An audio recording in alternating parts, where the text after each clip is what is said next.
All right, tough weekend for us for sure. I think going into the weekend, we thought we had two really good weeks of practice.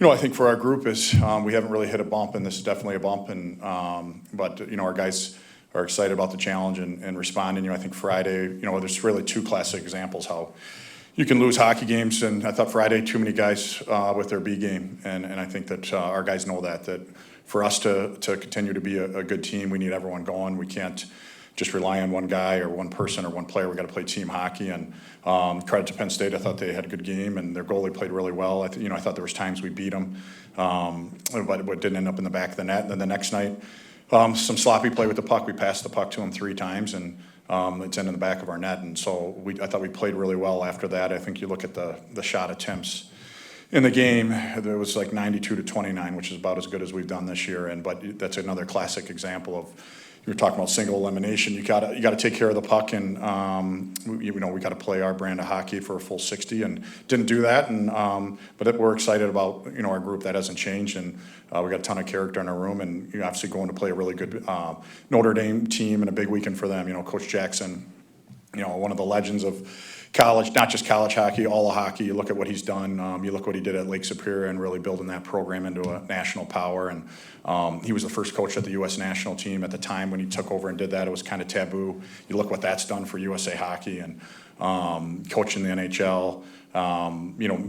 Me as a young player, my brothers looked up to the Lake Superior State and looked up to Coach Jackson. And he does a coaches clinic in the summer for guys that are in it for the right reasons. And you go down there and try to grow. And a lot of guys are secretive about things they're trying to do. He's an open book and definitely helped me grow as a coach. So, and the fact that he's a Spartan too is pretty special. So it'll be a really good test for our group. I think a hard building to play in, and we're going to need to play our best hockey if we want to have success.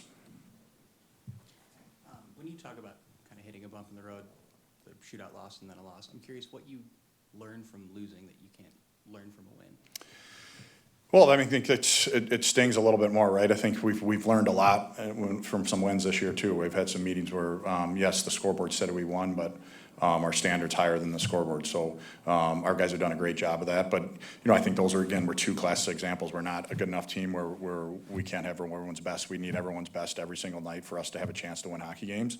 And the other one is, you can't dig yourself a hole and think you can get out of it. We're a team that scored a lot this year.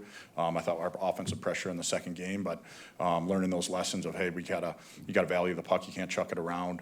You can't dig yourself a hole and expect to come back. We've come back a ton this year, but when you're talking about single elimination, you want to leave it to chance. And hockey's a tough sport that way, and you can play well and maybe not get the results you wanted, but we got to focus on things we can control, and that's playing for a full 60. Coach, wanted to ask, we were talking to Matt out on the benches, and he was talking about Owen West and the pair that they've been over the past few weeks. They know Baz has kind of been up and down, switching out with the different guys, but talking about West, he said kind of reminds him a bit of Nash. And I was just curious kind of what your thoughts are on how he's developed in his freshman year just as a player. He's had a lot of really good defensive plays, and kind of what you've seen from him. Yeah, I really like Westy. I think he came here beginning of the year. I thought he played really well. Maybe had a little dip, and that can happen as a freshman, right? You get, I want to say comfortable, but you're kind of, hey, I'm playing and this, and he was out of the lineup for a little bit, and had a conversation with him. Hey, we need you to be better, and he can really skate. He's competitive. He's a great teammate. He brings energy every day in practice, and and Bazzi is a great partner for a young defenseman to come in and play with. You look at the season Bazzi's having.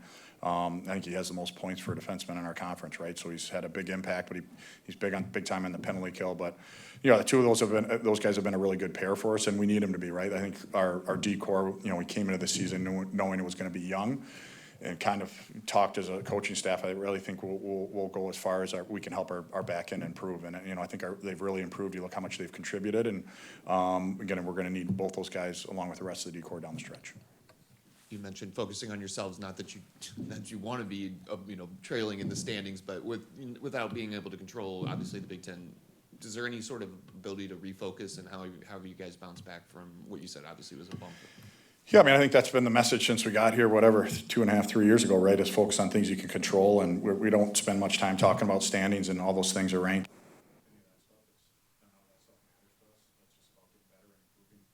And our guys understand that, right? So the nice thing for us is we've established that, so our guys know that, and so it's coming to the rink. We had a great practice yesterday, had a great one today. We need 2 more and be ready to go. How have you seen maybe motivation in terms of winning a Big Ten title potentially this weekend? Is that something that can motivate this group to? Yeah, I mean, I think it's a really motivated group already. I watch what they do every day. They've been here since July. They're super committed. Our motivation is we want to go out and play our best every game, right? And that, I think that's the highest standard you can have. And I get it. We're judged on winning and losing, and outside perception, that's all they care about. Us, we actually care about a higher standard, and that's us playing our best. And so we've won some games this year where we haven't played our best, and that's not good enough. And so that's the motivation. Every time we put that jersey on, we are going to go out and play our best hockey. And again, that's the focus going into this weekend. Go ahead, Connor. Coach, you mentioned, not you mentioned, but obviously Red's been gone for a few games now. The guys have kind of gotten used to playing without him. Maybe not gotten used to, but they've been playing without him. And we talked with Matt about it for a little bit, just kind of saying like not only the guys with A's are the ones leading. And I know you've mentioned Nick as a name as a guy who stepped up, but I'm curious if there's been anyone else, especially in these games where you fall down, you're playing well, but shots aren't going in, who's kind of been having those conversations on the bench and who's been kind of stepping up in a leadership role. Yeah, I think the whole group, right, has done a good job. I mean, we've got good leadership there. I do think, we met with them, we need more out of them too, right? And I think that's our responsibility as coaches to let those guys know that. I think we've earned their trust, and we've been honest with them since day one, even from the way we recruit them, right? This is how we're going to do things, and we need more from our leadership group as far as making sure the group is engaged. And Nicky's done a great job. Obviously, he's a guy that's played a lot of college hockey, and I think Gears is a guy that he's a bit of an alpha, and I think you need that in your room. And Tanner Kelly's another one, doesn't have a letter on, but our guys respect him. So you don't have to have a letter for sure to be a leader, and I think our guys have done a good job. I would say that's a strength of our team. When you talk about the history of Jeff Jackson in college hockey, do you get the sense that players these days kind of understand the history that's at play this weekend? I mean, we'll talk to our guys about it. They know how much I respect Coach Jackson, and I think that and how much I respect how they play. I think there's, for a long time, been a false narrative about Notre Dame hockey, and I think it goes back to people being jealous of Jeff and his success at Lake Superior, this small school that was smoking all the other schools, and they play this certain style. You look at the players that he's coached.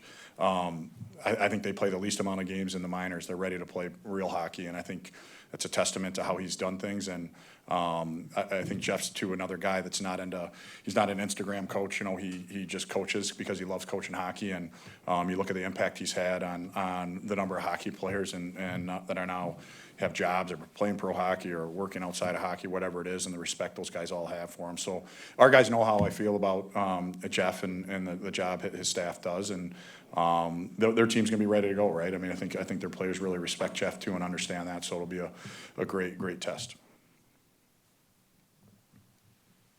Good, thanks.